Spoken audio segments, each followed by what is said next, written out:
Yes ready 100 watts per minute start. बाल विवाह जैसी कुरीतियों के खिलाफ पिछली 2 शताब्दियों से राजा राम मोहन राय जैसे मनीषियों ने भारत में सामाजिक सुधार की अलख जगाई है।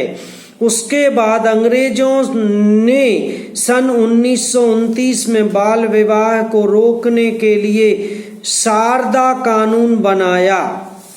सन 1978 में लड़कियों के लिए 18 साल और लड़कों के लिए शादी की न्यूनतम उम्र 21 साल तय कर दी गई। बाल विवाह और बाल यौन शोषण को रोकने के लिए देश में अनेक कानून और सुप्रीम कोर्ट के फैसले हैं, लेकिन इन सभी नियम कानूनों को एक साथ मिलाकर देखने से अजीबोगरीब तस्वीर उभरती है।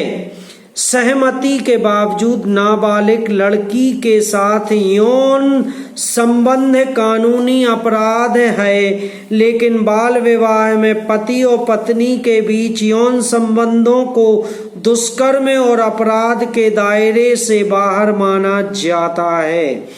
लड़की के बालिग होने के 2 साल के भीतर शादी को रद्द करने के लिए न्यायिक कार्रवाई नहीं की जाए तो बाल विवाह की शादी वैध मान ली जाती है। बाल विवाह से हुए बच्चों को भी नाजायज नहीं माना जाता। बाल विवाह के बारे में ऐसे विरोधाभासी कानून की वजह से गरीब जनता के शोषण के साथ विधायिका की प्रतिष्ठा धूमिल होती है। अब लड़कियों की शादी की न्यूनतम उम्र को लड़कों के बराबर 21 साल करने की जो नई पहल हो रही है, उसमें उलझने और बढ़ने का खतरा है। पैरा सन 2006 के फैसले से सुप्रीम कोर्ट ने भारत के सभी नागरिकों और सभी धर्मों के लोगों की शादी के रजिस्ट्रेशन को जरूरी बना दिया था। संविधान की 7वीं अनुसूची में 3री लिस्ट यानी समवर्ती सूची में एंट्री 30 के तहत जरूरी आंकड़ों के लिए प्रावधान है। सुप्रीम कोर्ट ने कहा था कि जन्म और मृत्यु की तर्ज पर शादी का डाटा हासिल करने के लिए शादियों का रजिस्ट्रेशन जरूरी होना चाहिए। राष्ट्रीय महिला आयोग ने जवाब दायर करके बाल विवाह, बहु विवाह और जबरा विवाह जैसे गंभीर मुद्दों पर सुप्रीम कोर्ट का ध्यान आकृष्ट किया था।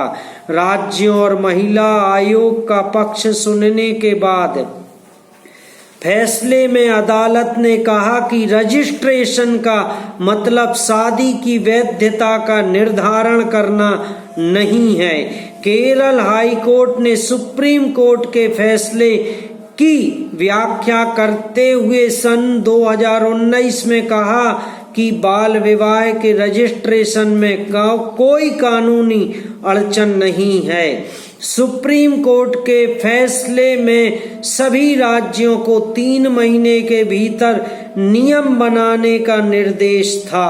केंद्र सरकार को भी इस बारे में विशद कानून बनाकर सुप्रीम कोर्ट के सामने नए कानून को पेश करना था, लेकिन सत्ता की लड़ाई में जीत का दावा करने वाली सभी पार्टियों की सरकारें गवर्नेंस के इम्तिहान में विफल ही साबित रहीं। पैरा सन 2013 में राज्यसभा में इस पर कानून बनाने की पहल, सन 2014 में लोकसभा का कार्यकाल खत्म होने की वजह से परवान नहीं चढ़ पाई। सुप्रीम कोर्ट के फैसले के समग्र महाराष्ट्र, गुजरात, आंध्र प्रदेश, कर्नाटक और हिमाचल प्रदेश में कुछ एक नियम बने थे, जिसके बाद कई राज्यों ने इस विषय पर नियम बनाने की पहल की है। विधि आयोग की 270वीं रिपोर्ट के अनुसार शादी का रजिस्ट्रेशन नहीं करवाने पर दंड की व्यवस्था नहीं होने से राज्यों के अधकचरे नियम बेमानी हो गए हैं समाप्त।